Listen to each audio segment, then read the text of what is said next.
When you ask people if they know of any psalm that is in the Bible, for most people, whether they are religious or not, what comes to their mind almost immediately is Psalm 23. In fact, Psalm 23 is probably the most widely known psalm in all of the Bible. It's the one that most people know. Now, people may only be able to quote the first part of that psalm. You know, the Lord is my shepherd, I shall not want, but that's the one that most people are familiar with. But Psalm 23 has been read by people for thousands of years. I mean, it's been read by people who have found themselves in all kinds of situations. You hear about Psalm 23 being read for people that are grieving or people that are mourning. It's often the psalm that's a go-to psalm for a funeral. Sometimes it's the psalm that's read by people who are facing fear, people who deal with anxiety or depression. It's used by soldiers in times of war, and it's just a source of motivation for the everyday Christian. You know, especially if you find yourself going through hard times or trials in life. The psalm is just so rich with application, and there's so many situations where it applies, and it's helped many people throughout the centuries. Maybe it's even helped you at times in your own life. But when I read this psalm the other day, and I was picking some more things out as I read, I just got to noticing, like, man, look at all the things that God can do for you and does do for you when He is the shepherd of your life. And so what I want to bring out from this morning from this are those things, and I want to look at it from that standpoint as we walk through this psalm. I will let you know that I've gotten a lot of insightful thoughts about this from a little book by Philip Keller called The Shepherd Looks at Psalm 23. If you've never read this book, I recommend it to everybody. I especially recommend it to elders, especially. Okay, I think it's like $5 on Amazon. You can go pick it up. It was super, super good, very insightful. But this guy grew up in East Africa, and for about 8 years was an actual sheep owner and rancher.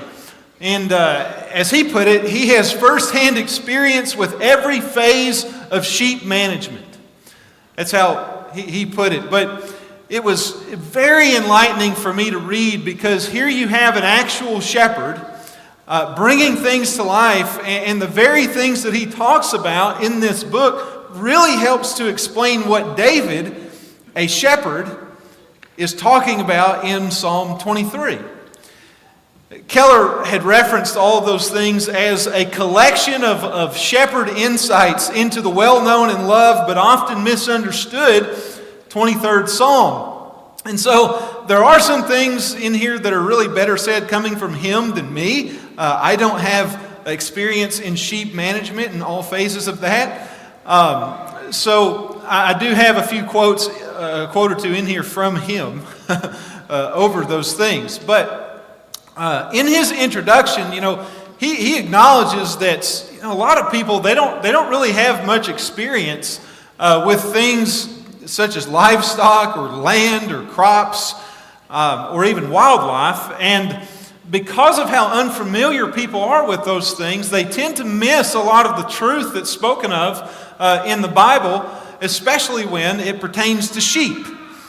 And so, just to let you know up front, I've gotten a lot of good thoughts from this book, but I think it really helps to explain what Psalm 23 is saying and what David is saying in it. Now, we're not going to walk through all of Psalm 23. I just want to walk through the first 3 verses of the psalm and talk about what we see when God is truly the shepherd of your life. But to go on ahead and get into it now, coming off of verse 1, when the Lord is the shepherd of your life, he says, the Lord is my shepherd, I shall not want. You will not want any other shepherd. When David says that the Lord is my shepherd, I shall not want, what he's really getting at is contentment.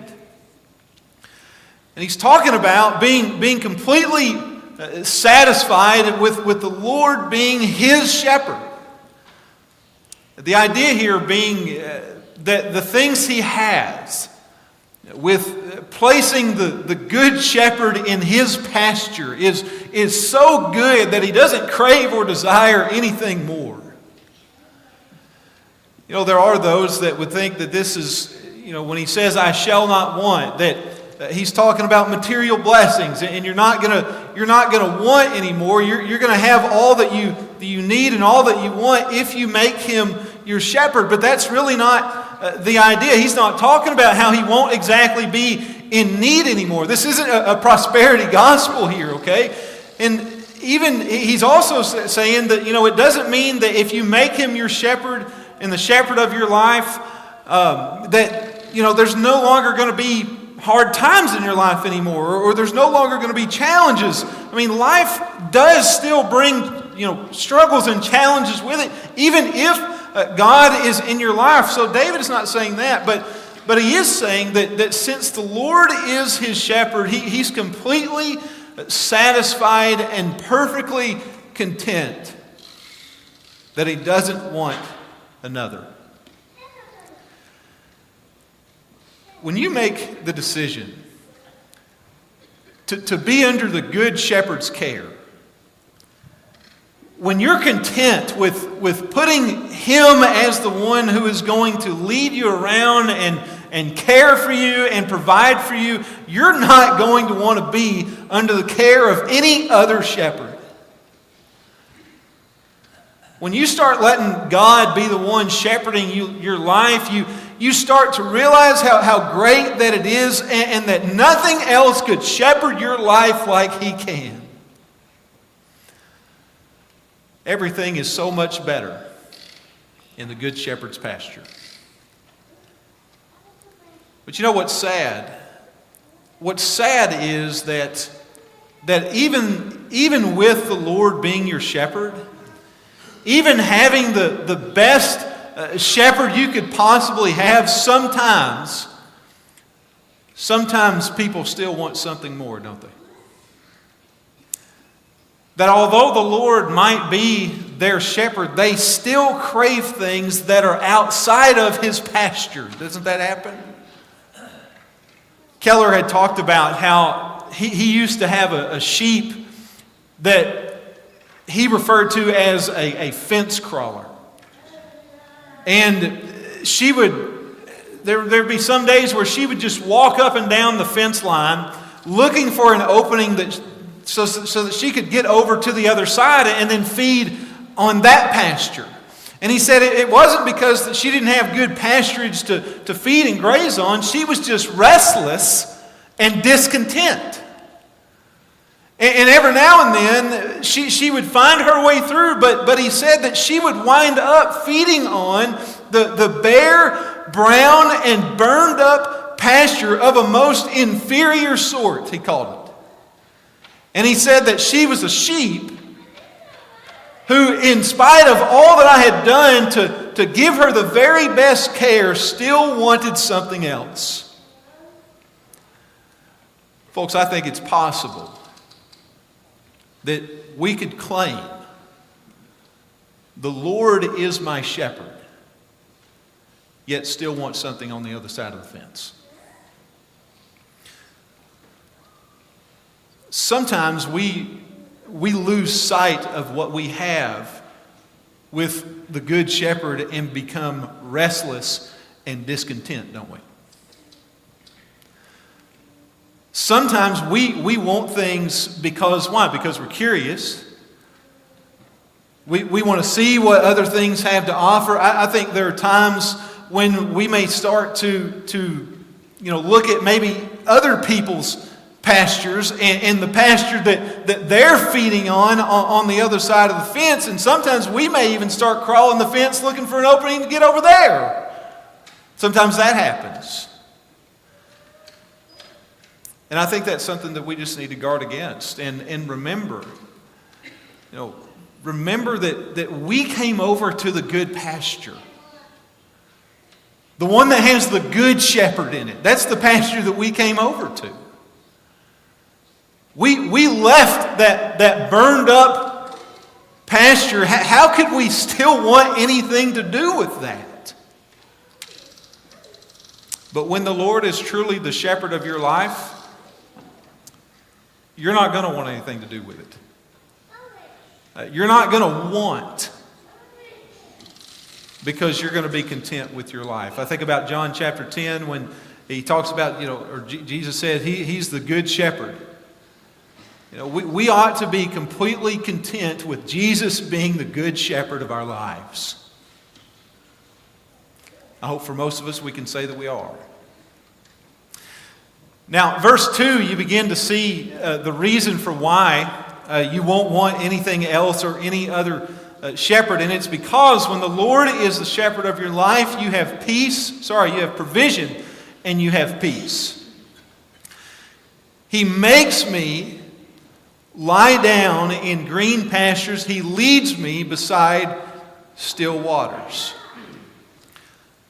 When David talks about how God makes him lie down in green pastures, leads him by still or quiet waters, it's indicative of the kind of provision that the shepherd provides. Healthy pastures and quiet waters. Unlike the barren wasteland pasture and turbulent waters, if you will, that the world provides, God provides a healthy and spiritual life that is not like the chaos of the world, is it? And when you make the shepherd, when you make God the shepherd of your life, He leads you off of the barren fields of the world to where you as a sheep are satisfied and well fed in His pasture. There's so much to feed on in God's green pasture when the Lord is your shepherd too. His Word, if you think about it, His Word provides spiritual nourishment for us. It provides our growth. We're supplied with constant spiritual support through prayer, through the fellowship we have with other Christians or other sheep. We have rich and healthy relationships. We are led onto a piece of land with a pasture unlike any other. It's vibrant, it's abundant, it's fertile. It's the kingdom of God, folks. That's what we are led onto when we come off of the barren and burned up brown pasture of the world. Keller talks too about how sometimes with sheep, he said that they will not lie down unless they are free from fear, aggravations, tension, and even hunger. They won't lay down. They won't lie down. And that really, he said, the only factor that can provide everything that they need is the shepherd himself. He said this: in the course of time, he said, I came to realize that nothing so quieted and reassured the sheep as to see me in the field. He said the presence of their master and owner and protector put them at ease as nothing else could do, and this applied day and night, he said.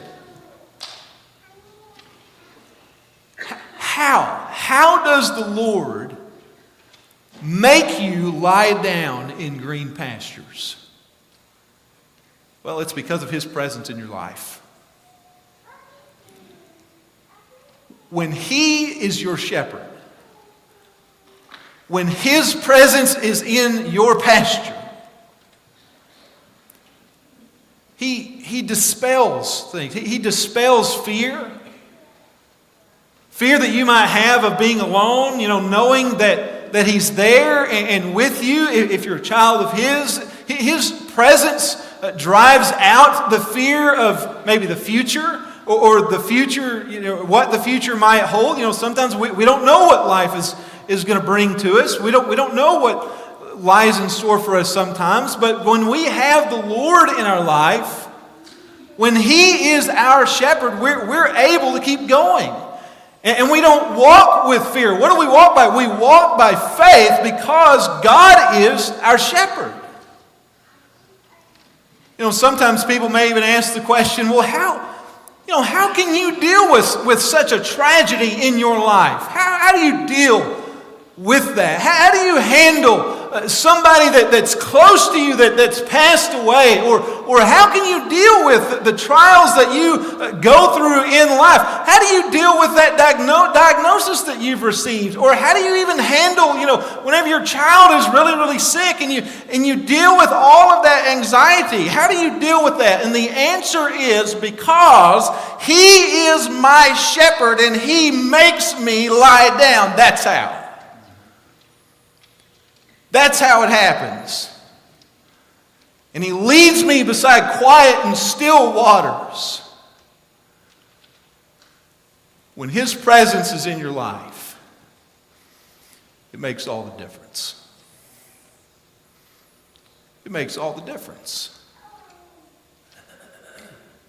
And people, sometimes just don't even understand it, do they?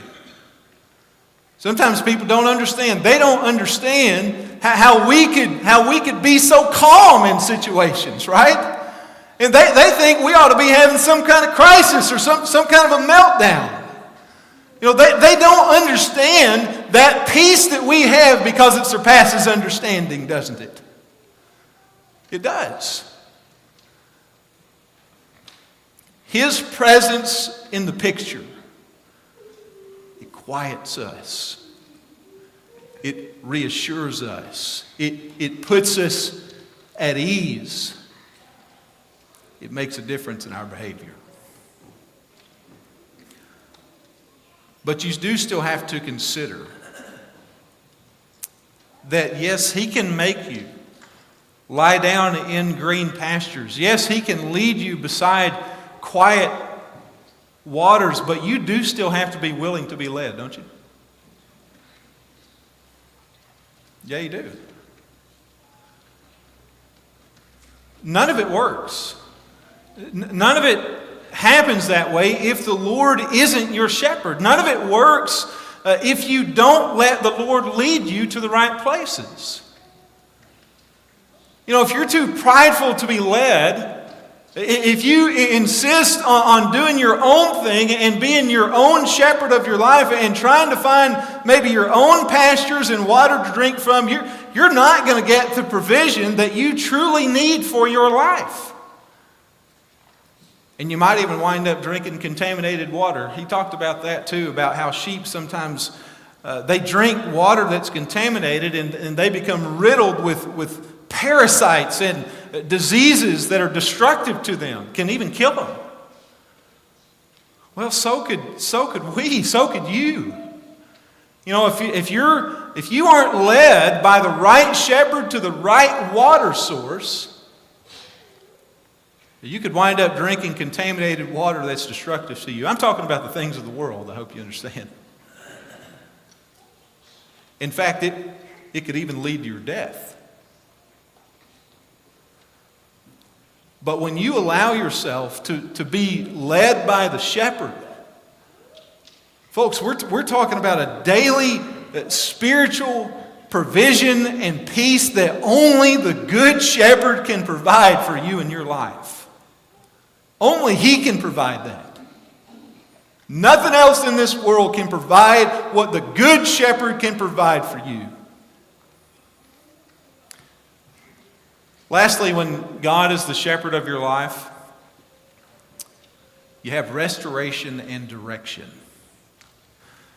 This comes from verse 3, and the first part of the verse says, He restores my soul. I thought this was interesting with what he said in the book. He said that there's an old English shepherd's term that's used for a sheep that's turned over on its back and it can't get itself up. He said it's the term cast or cast down sheep. He said it's actually a very pathetic sight. He said it lies on its back, its feet in the air, it flays away, frantically struggling to stand up without success. He says sometimes it will bleat a little for help, but generally it lies there lashing about in frightened frustration. And he said if the owner doesn't arrive on the scene within a reasonable time, they'll actually die in that state. He'd go on to say that there was always, like with him and his work, he said there was always an anxiety. There was always an anxiety there of keeping account of his flock and saving and restoring cast sheep. He always had an anxiety about that. And that when he would find them in that position, he said that he would carefully do things to help them get them back to their feet. He said that he would gently roll it back over. That he would have to, help hold the sheep up, and he would rub its legs and rub circulation back into its legs to restore them, and then he would help the cast sheep so that it could regain its strength to walk again. Well, there's so many parallels. And I believe David understood this quite well. There's a lot of parallels with us and with Christ, being our shepherd and we being his sheep. And I think it is kind of comforting to know, the work of a shepherd and how part of his job is keeping constant watch over his flock and helping them like that, because I think this is how the good shepherd feels about us. There are times where, in life where we become like cast down sheep, where we find ourselves on our backs, frantically struggling to stand up. And so what do? We start panicking. We start to panic because of all the things that are going on around us that we can't seem to get a hold of or control. And sometimes, maybe we're faced with like financial struggles and that burden us and we can't seem to get ahead. We may have, tension within our own families sometimes, or maybe we're not on the same page with our spouse, or our children aren't walking the way that we would like them to walk, and maybe you're trying to be the one to hold everything together, but sometimes it's just too much. You may battle anxiety. You may deal with depression or loneliness, and sometimes you may sit among people as a silent sufferer battling something that nobody else can see.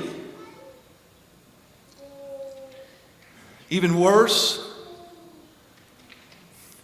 it may be that you can't seem to get over that sin that's in your life. That you keep going back to it, you keep giving in, you keep falling to the same temptations over and over, and it just causes you to feel worse. But in all of that, when the Lord is my shepherd, and when I become like a cast down sheep, he restores my soul.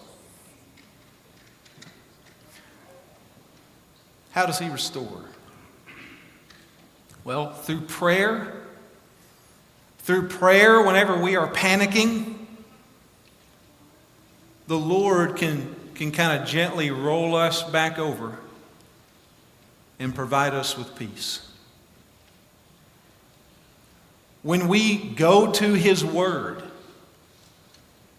it's almost like God is rubbing circulation back into our spiritual legs, so to speak, right? It helps us, it reorients us, it gets us back on track so that we can walk again. And when we're back around all of the other sheep in God's flock, our strength is renewed through the encouragement that we find being in the presence of God's people. When the Lord is your shepherd, there is restoration for your soul. And after we're restored, after we're brought back and refreshed and made alive again, we are then led and guided down a path of righteousness for His name's sake. Now, think about this. Whenever you turn loose like a herd of sheep, not that I've ever done that, but just picture that in your mind's eye, right? If you turn loose a herd of sheep in a pasture or a field or something, over time, they're going to start to wear out the places that they walk, right? And it'll turn into a path that they frequently walk on. Cows do the same thing. It's like, it's a cow trail, right? It might look like something like this. Okay? Well, picture that. Picture that as this path of righteousness. Right? The path that God has already beaten down for us to walk on. And it's a path that's right, and it's a path that's true and correct. When you make the Lord the shepherd of your life, He gives you direction and says, here's the path for you to walk on now with your life. It's the path of righteousness.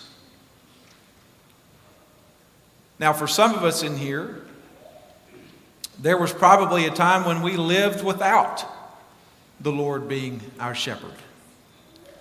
There was probably a time in the past when we walked on our own path. Sometimes I think about the one that I used to walk on. It was a beaten down path that I walked on every day. I walked up and down that thing so much. And really, that path was taking me nowhere. It was taking me to places where I didn't need to go. It certainly wasn't taking me to the Lord. It was a path of unrighteousness, is what it was. But when I and many of you in here made the Lord your shepherd, what happened? We were moved onto new ground. Right? We were put on a different path, weren't we? Right? The one that leads us to the things that are right and everything that is good and godly. The one that doesn't lead us to destruction, it leads us to life. That's the path we're on now. And it's the best path. It's the best path for you to walk on for you in your life. It is the path of gratitude. It is the path of submission. It's the path of obedience. It's the path of grace and of truth. It's the path of love and joy and peace and patience and kindness and goodness and faithfulness and gentleness and self-control and all of those fruits of the Spirit that we read about in Galatians chapter 5. That's all along this path of righteousness. And when you make the Lord the shepherd of your life, that's the path that He puts you on because it leads you to Him. He wants you back. He wants you to be on that path of righteousness. But I think the point that we all need to understand is that when you make the Lord the shepherd of your life, you're not walking on your own path anymore, you're walking on His. You're walking on His path now. It's not your own. What happens when the Lord is the shepherd of your life, when you make Him your shepherd? Well, David says that you're going to be completely content and perfectly satisfied with Jesus being the shepherd of your life. You're going to have provision. You're going to have peace. His presence in your life is going to make all the difference. And it does. Your soul can be restored and your path can be straight. I know that some people can't see that. Some people don't even believe that. But this is what life looks like when the Lord is the shepherd of it. God causes all of this. And so if you're already a Christian, I really hope that this has served you as a reminder and an encouragement of what you have with God in your life. And I'm sure that many of you in here have all kinds of stories that you could tell that, you could say, yes, I was able to move through it. I was able to keep going forward and take one more step because God was there and His presence in my life made all the difference. I'm sure many of you have stories like that. But listen, if you're not a Christian, I hope that you can see what you can have with God in your life. I hope that you can see how different your life can be when the Lord is your shepherd. I hope that you can see that. Friends, we always offer an invitation. And today, whatever you need from the church, or maybe, just maybe, you want to talk about making God the shepherd of your life, this is the time and place to do that right now. Let's have our invitation song. Thank you.